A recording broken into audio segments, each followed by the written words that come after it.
Alors bonsoir chers participants. Nous sommes ici pour la réalisation de notre savon dit savon Palmida. Donc, avant de démarrer cette préparation, il faut porter une blouse pour protéger entièrement votre corps. Vous portez un gant sophistiqué pour protéger votre main. Vous portez un cache-nez pour toujours vous protéger. Vous portez ensuite une lunette pour protéger vos yeux. Donc ici, les ingrédients dont on a besoin, c'est ça que vous avez déjà sur la table. Nous avons besoin de ce qu'on appelle la soude caustique, qui est un élément très important ici. Nous avons besoin aussi de l'eau. Nous avons besoin ensuite de l'huile de palme. Voilà, cette huile de palme que tout le monde maîtrise très bien. Nous avons besoin également de l'huile palmiste. Donc c'est ça que nous appelons en fond d'échimie. Et quand on parle d'huile palmiste, c'est l'huile qui provient des graines contenues dans les noix de palme. Mais ce n'est pas l'huile qui est obtenue à la maison de façon traditionnelle et qui est noire. Non, l'huile palmiste, elle est très différente de cette huile. Nous avons besoin aussi de ce qu'on appelle la solution de silicate. Nous avons besoin de ce produit-là ici. Nous avons besoin de notre glycérine. Voilà ce qu'on appelle la glycérine. Nous avons besoin ensuite de l'essence parfum citronnelle.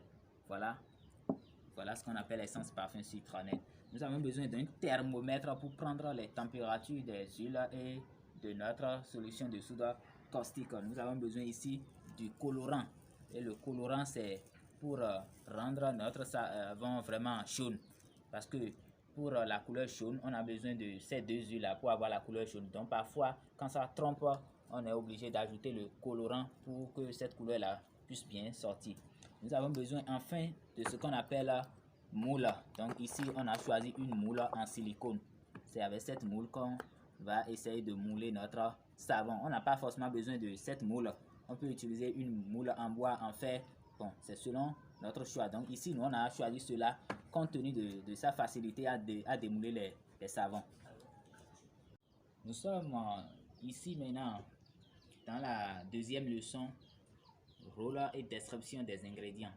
Dans la soude caustique, quel est son rôle ici? C'est elle qui initie et déclenche la réaction de saponification. Cette réaction qui va conduire plus tard à l'obtention de notre savon. Les deux huiles, l'huile palmiste et l'huile de palme, avant de les utiliser, on va d'abord les mélanger. Et quand on les mélange, elles ont un seul rôle, qui est de faire continuer la réaction de saponification, entre-temps déclenchée par notre soude caustique, et de l'achever toujours pour qu'on obtienne notre savon. L'huile de palme, elle particulièrement, elle a deux rôles. Et quels sont ces deux rôles-là? Premier rôle, c'est elle qui permet à notre savon de résister à l'eau. Si on se lave avec le savon plusieurs fois et que cela ne se décompose pas, c'est l'huile de palme qui est responsable de ça. Le deuxième rôle et le plus important, c'est elle qui permet de donner une couleur à notre savon.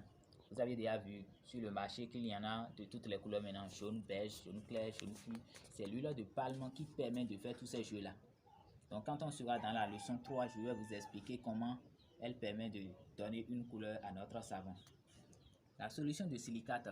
Quel est le rôle de notre solution de silicate ici? C'est elle qui permet à notre savon d'avoir le caractère dur. Donc si le savon est bien dur, c'est notre silicate qui est responsable de ça.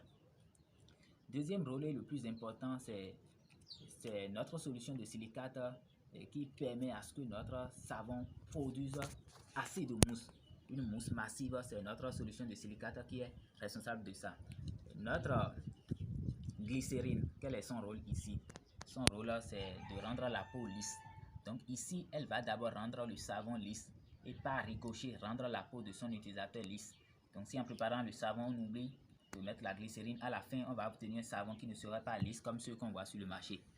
Notre essence parfum citronnelle, quel est son rôle ici? C'est elle qui permet de donner une très bonne odeur, sinon l'odeur palmida à notre savon. Si en préparant le savon, vous oubliez de mettre notre essence parfum citronnelle, vous allez obtenir à la fin un savon inodore, un savon qui ne va même pas vous attirer. Donc ici, c'est la moule. On a opté pour cette moule pour donner une forme à notre savon. Vous pouvez utiliser la moule de votre choix, une moule en bois, en fer. On verra tout ça avec la fabrication des autres savons. Ici, c'est le thermomètre. Donc, c'est pour prendre la température des huiles et de notre solution de soude caustique qu'on va préparer tout à l'heure. Ici, c'est le colorant. Donc, parfois, comme je vous l'ai dit tout à l'heure, l'huile de palme permet de donner une couleur à notre savon. Donc, parfois, ça trompe. Et quand ça trompe, qu'est-ce qu'on fait? On essaie d'ajouter le colorant pour que la couleur jaune là puisse Nous sommes dans la troisième leçon. Donc ici, on va donner la quantité de chaque ingrédient. Donc ici, nous avons besoin d'1 kg de soude caustique. On a besoin de 6 litres d'huile à raison de 2 litres d'huile de palme et de 4 litres d'huile palmiste.